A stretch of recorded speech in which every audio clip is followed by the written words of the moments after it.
Bon, 1, 2, 3.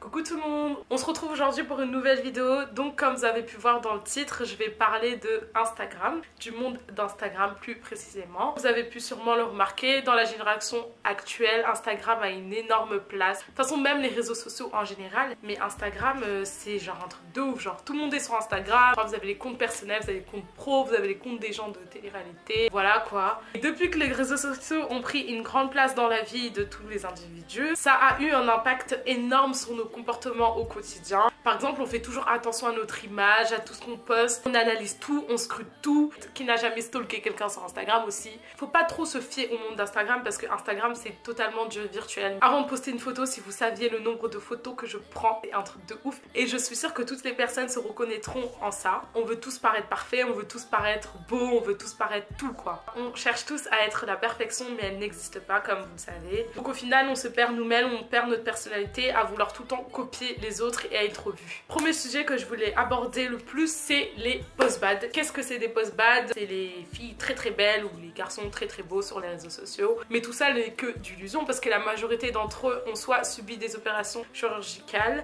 soit sont photoshopés mais puissance 1 milliard. Et le problème avec les jeunes d'aujourd'hui, c'est qu'ils veulent tous ressembler à des post-bad, sauf que même ces post-bad là ne se ressemblent pas. Faut faire vraiment attention parce que c'est un petit peu un cercle vicieux. Quand on veut toujours paraître parfait, au final on finit par se perdre soi-même, on perd son identité. Et c'est le meilleur moyen de perdre confiance en soi que de ne pas s'assumer et de vivre dans l'illusion. Ceux qui vont commencer à faire des comptes fake, se faire passer pour des gens. Déjà je sais pas si vous connaissez l'émission Catfish, mais c'est une très très bonne émission, genre vraiment. C'est une émission dans laquelle vous avez deux présentateurs, donc il y a Nive et Max. Ils parcourent les États-Unis pour aider des personnes qui croient être victimes de fake. Et en fait Nive et Max, ce qu'ils vont faire, c'est enquêter sur les fakes en prenant les photos, en faisant des recherches par image, en scrutant leur profil. Vous voyez jusqu'où ça peut aller et franchement je vous conseille cette émission. Grâce à ça vous allez réussir à reconnaître les fakes ou si les personnes sont réelles. Enfin vous allez apprendre plein de petits trucs comme ça, de petits tips et tout.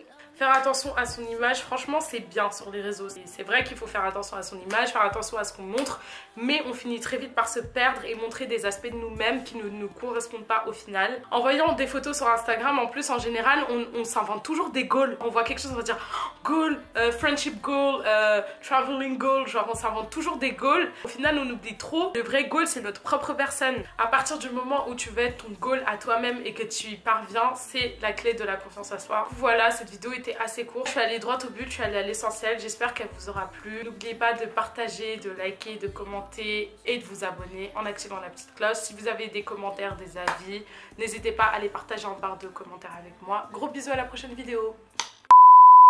Ah, j'ai peur. Je crois que c'est mal cadré là. Autre chose. Donc... Pourquoi j'arrive pas à parler, Rokia? On se retrouve. T'entends ce que je fais? T'as eu un... Ça a eu